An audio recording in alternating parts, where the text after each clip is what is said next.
Bakit tayo binigyan ng specimen na skin? Why? Bakit? Yes. Dense irregular connective tissue which is usually found in the location na, important location.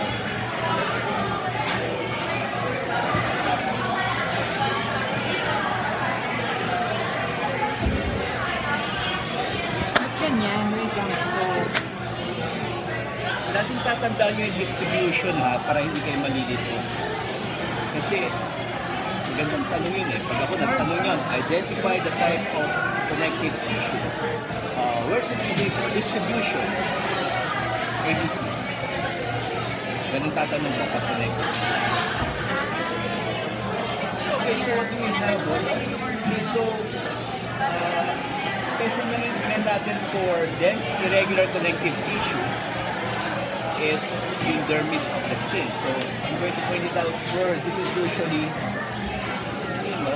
So, dito, so, this is in a wavy configuration unlike that of your collagen or your dense regular connective tissue where you have regular pattern. Kikita nyo to? Here.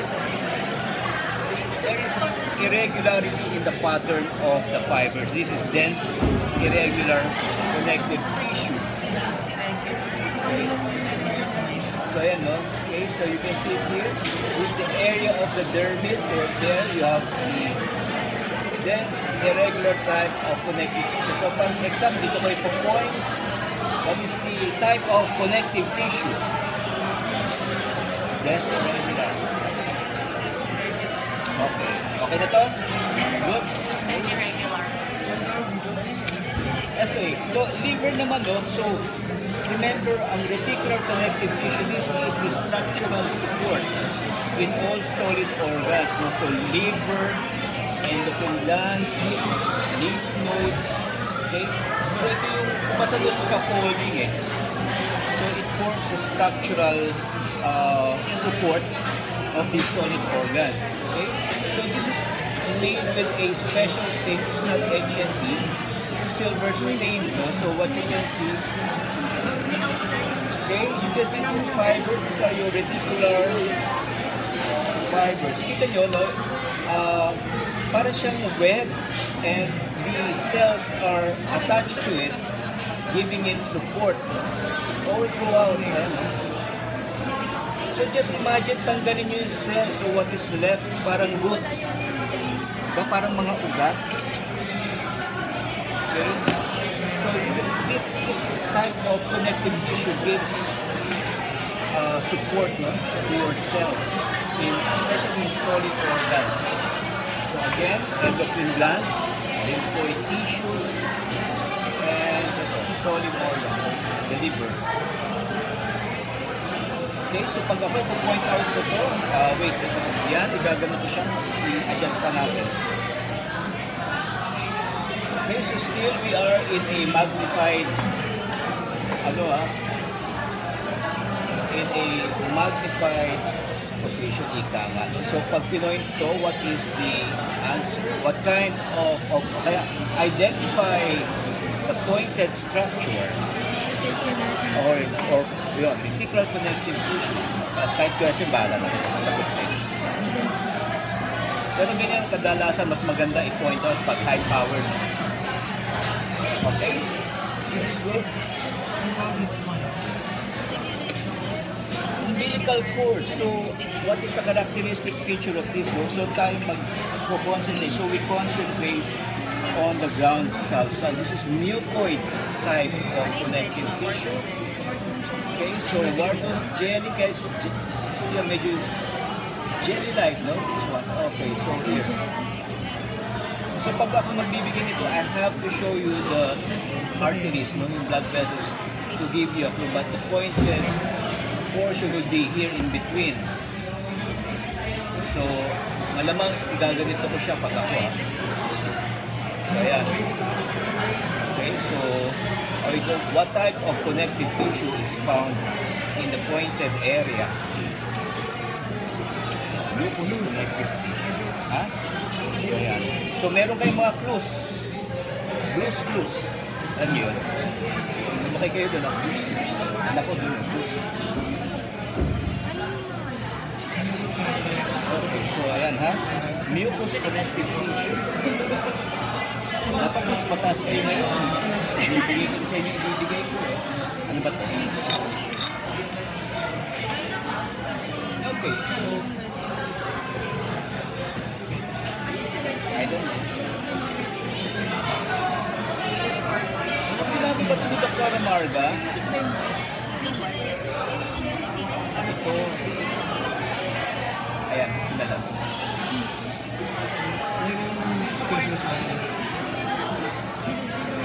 Yan, hindi bilog-bilog.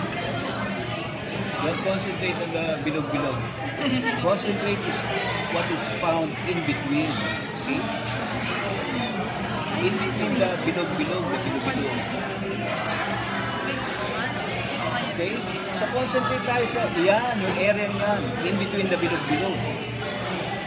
Okay?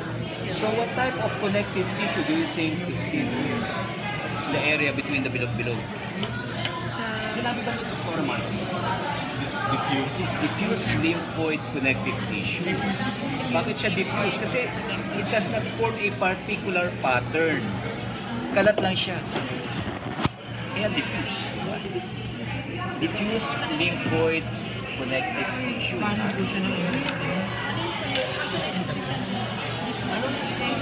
Pag umi-diffuse lymphoid connective siya, meron kang dense lymphoid connective tissue, ha? Hanap tayo. Dok, bakit po ano? Ba't hindi po nag-iba yung color niya? Bakit parang ano pa rin Ano siya? pa rin siya? Di ba po dapat base na siya? Acidophilic pa rin siya. Dapat dyan ano hindi, iba yung binigay sa'yo, ano? Dyan yung mas kita yung ano, small intestine. Hindi, wag na. Kumuha ka na lang ng small intestine. Dyan yung small intestine. Ano ba ito? Lymph node. Dito makakita rin kayo ng diffuse and dense lymphoid. Sinabi sa inyo to?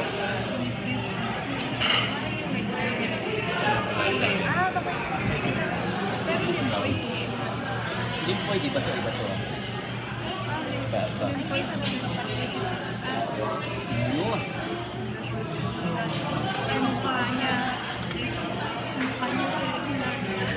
So, mas makikita natin sa ano siya, scanning.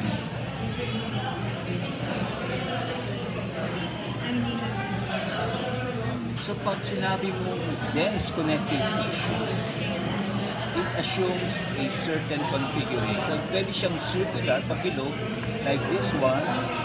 Ito. These are lymphatic nodules, di ba? It's pabilog. Or pag pumasok ka na sa may medala ng ano, it becomes short. Cord-like ang dating niya ngayon. Are you? Ang hirap nga, parang ang hirap. Pero dito.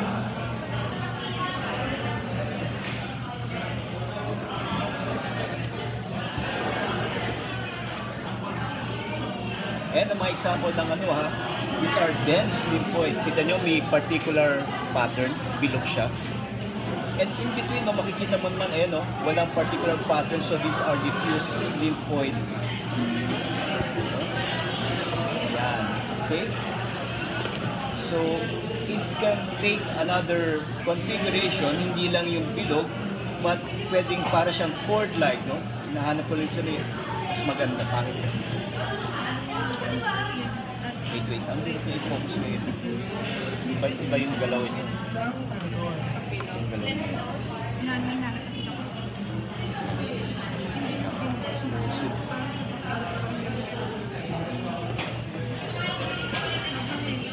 Okay, so this, itong area na to ng medalla, no? Okay, in the middle portion, tignan niyo yung configuration niya. So, you have aggregation of lymphocytes forming a cord-like pattern, no? Hindi siya pabilog, ha?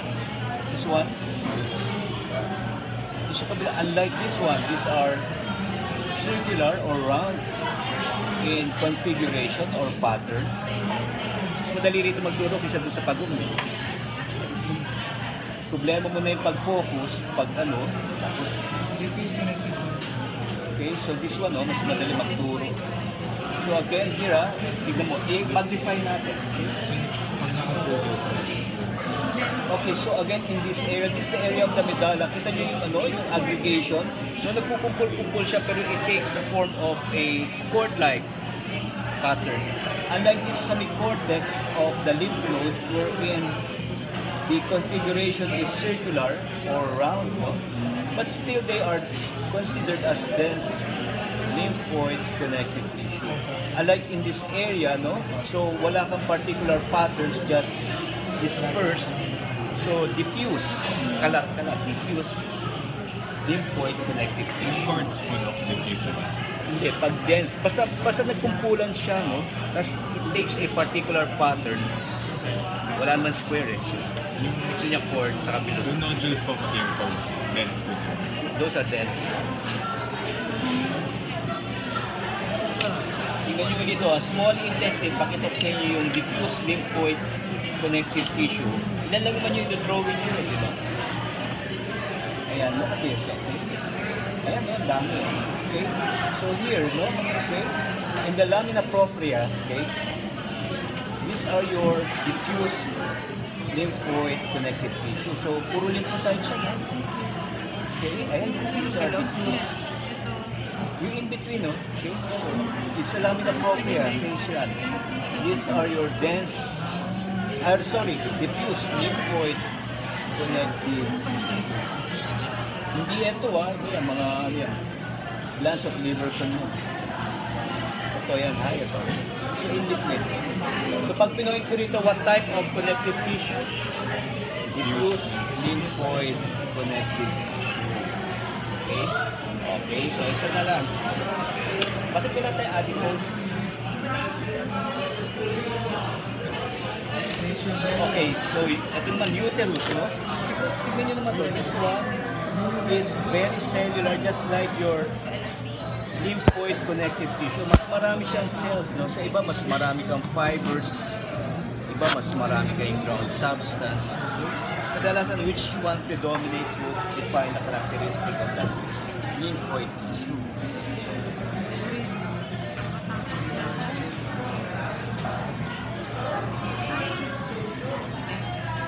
Okay, so this one, okay?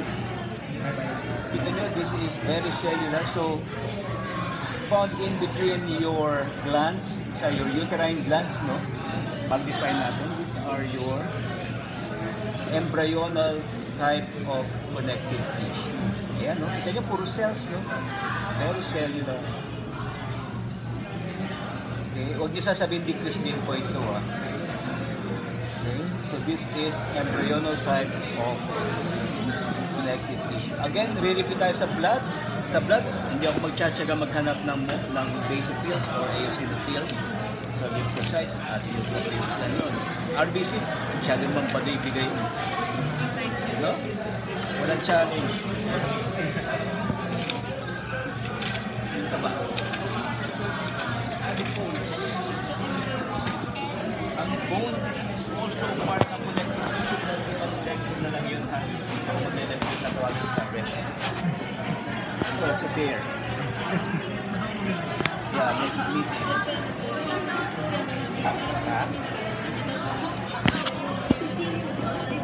San Pedro. San Pedro.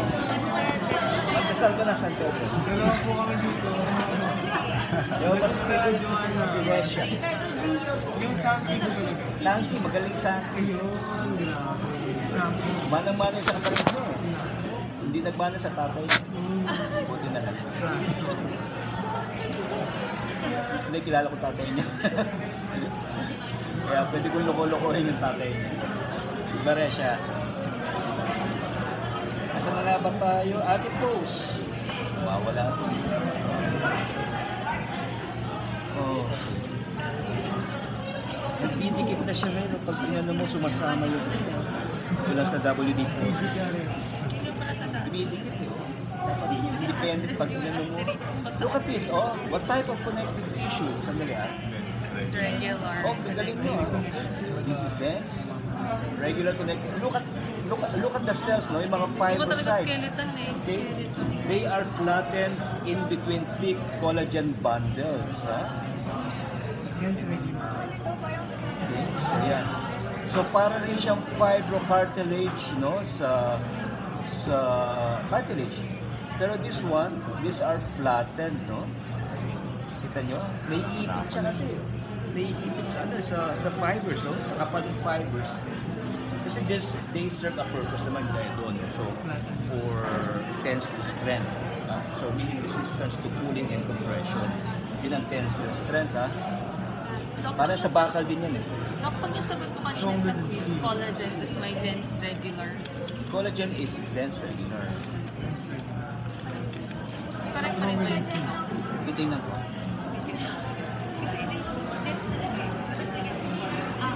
Collagen ba siya? Dense regular. Yeah, pwede nga yan. Collagen. Okay, so ayan na fibroblast siya, ha? 5% pala, sorry. 5%. Okay. Paano nyo pala kung malalaman no? Kung fibrocyte, kung naging fibrocyte na siya, fibroblast. Like this one, flattened na siya. Pag-flatten. Pag flatten na, Pag fibroblast, medyo parang stellate shape. Ayan, kita nyo, di ba? Ang ganda, no? Oh. Identify the pointed structure. Fibrocyte. Oh. Tapos, what type of connective tissue? Dense, irregular, dense regular, adipose, lymphoid connective tissue. Kapag structure yung tinatanong, di ba po dapat Laging naka-pointed structure. So, titignan mo yung pointed. Kung ano naka-point? Pero kung nucleus Well, let's po say, yun, di ba? point. Ayun, di. Pag ano, Cell pa rin. kita mo ba yung nucleus?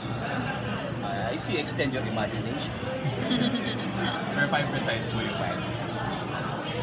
Fibroblast po. Kasi pag nucleus, point ko doon, yung medyo talagang obvious yung pagka-nucleus, yung mga vesicular, gano'n.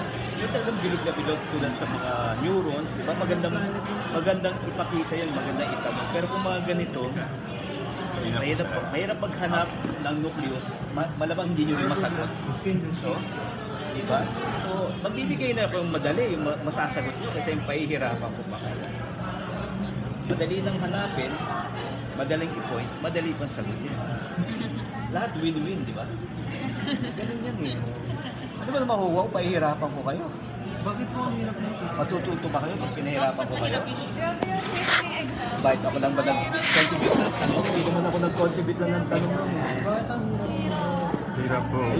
Pag sa akin, madali yun. Kung yung nasagot nyo, akin yun. Hindi yun ang Kay Doc, challenging enough, pero hindi naman yung insult to your intellect. Hindi ko ipo-point ang RBC kasi diba, it's an insult to your intellect. Yeah. Sayang yung pinag-pre-med nyo. Kung RBC nang itatanong, di ba? hindi ba nasagot? Oo. Saan na tayo? Sa adipose tayo dapat. Lipat na tayo. Di ba masyadong obvious naman yung pag-gano'n?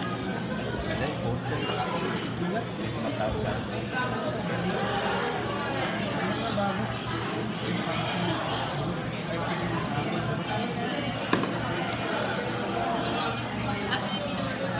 Dapat kasi ang learning process yun. Kailang ma-challenge ka. Kailang mahihirapan.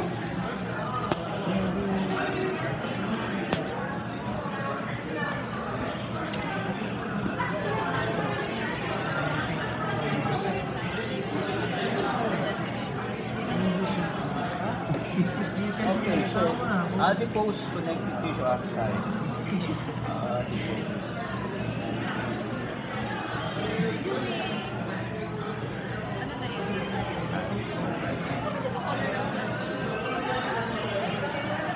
Ayaw sumunod kasi.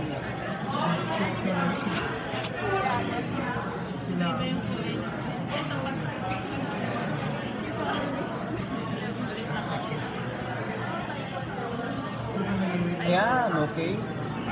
Ano yan? Ayan, mukha na siya adipose. Okay, so from afar, no, kita nyo na, it's adipose. Why? Maraming Describe to me. spaces. Yun ang may space. Peripheral. Peripheral. Nucleus. Pero pang So supposed to be yung live is supposed to occupy the space, no? But during tissue processing, sino may technique to? Wala. Kasi Wala. wala. Stay. During tissue processing, nawawash out siya. So what remains is an empty space. Diba? So makikita mo na lang yung cells. Okay, so ayan. Ayan, these are your adipocytes. Ayan mga yan. Giving you a particular appearance. Ang sure sinabi yan? Signet. Signet ring appearance. So parang sing-sing, tapos meron dito ano. Just really. Signet na. Signet. Laging ganun. Ay, ilalabas ko yun. What is the configuration? Kahit hindi mo alam kung ano yan, pag nakita mo what is the configuration sa net. Ayan. Pag signet, ayun, wala. Automatic adipose. Kaya nakalimutan mo. Purple ba yung ano? Tapos bilang, what is These the are all adipocytes.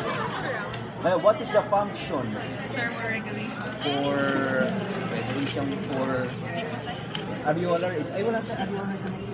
It's for, yun yung packaging areolar. Ito pwede rin support, shock absorber, yun. Diba? Yung, lalo yung, sabihin, diba? Yung medyo on the heavy side. Hindi sila mag-absorb ng ano, ng force. So, maganda siya. Okay, so hindi lang thermoregulation, di ba? Remember sa animals, when they hibernate, they have to put in the fat. Fat Remember? storage. Store ka ng energy kasi, Storage di ba? fat, yes. Storage ng energy, di ba? Hindi ba kayo nanonood ng National Geographic? Pinaparami sa plant fats. Tapos for lang sa city. Ayan, so you have to build the fat during winter. Dahil mag-hibernate ka. Okay na to? Areolar connective tissue. Resha. Kuha ka ng areolar connective tissue. Ang areolar naman, ito, pag nagda-dissect kayo sa anatomy, minsan yung pag sa plane, di ba? Yan yung mga sapot-sapot na gano'n. Those are areolar connective tissue. For support, packing, ang areolar pag sa mga place, di ba, kunwari magsapato ng regalo, in between, pag ginano mo siya, pag dinaisect mo yung sapot-sapot na gano'n, those are areolar connective tissues. Ha? Hindi ko alam eh. Kaya yun, pag ano, pag lalo sa muscles, pag magaling ba kayo mag-dissect? Kinakamay lang yan eh. Di ba? Pag nasa plane ka, kinakamay lang yun. Madali Walang lang. dissection. Oo. Pag wala ka sa plane, mali ka. Madugo. Pag sa surgery, pag wala ka sa plane. Pag nasa plane ka, hinahawi lang yun. Diba? Okay, so ayan ha. Okay, so parang papel siya, no? Anong tawag mo yung Japanese paper? Yung pagbalit na sushi. Nori, ayan. So ayan, binibigyan ko na ng blue, ha? Parang nori. Nori. Sige, ako lang yun. Hindi, ginano ko yung configuration para matandaan nyo eh. Baka yun yung So, masagot. ay, parang nori. Areolar connective tissue. Nori Kung para connective sa yun, o yun, sinabi ko for packaging. So, ayan, so you have a lot of fibers, no? Meron kang collagen, meron kang elastic fibers, you have mga fibrocytes, you have fibroblasts.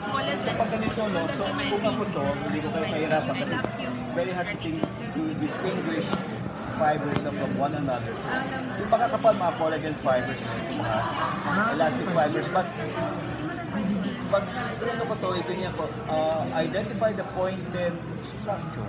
Oh my God! Oh my God, last Pero hindi, ang ano dyan, pwede na dyan CT fiber. okay. Sagot dyan, CT fiber. Connective tissue fiber. Pwede na pala yun. Pag pinoint ko rito, yan, sa mga yan, yung mga CT cell. Okay. At ano yun? Pwede yun. Can be considered correct. Ha? Basta po nakakalito ko. Parang nga hindi kayo malito eh. Pag ginanyan ko dyan, oh, yan. Di ba? City 5. City lights. Alam niyo yung previous page. City fiber, ayan o. City cells. Ha? Ayan ha, usapan niyo gano'n na, city cells, city fiber. Sa city. Wag niya, pwede na city, wag na connected please. City Mall, yan. Ayan ha, ayan. Okay?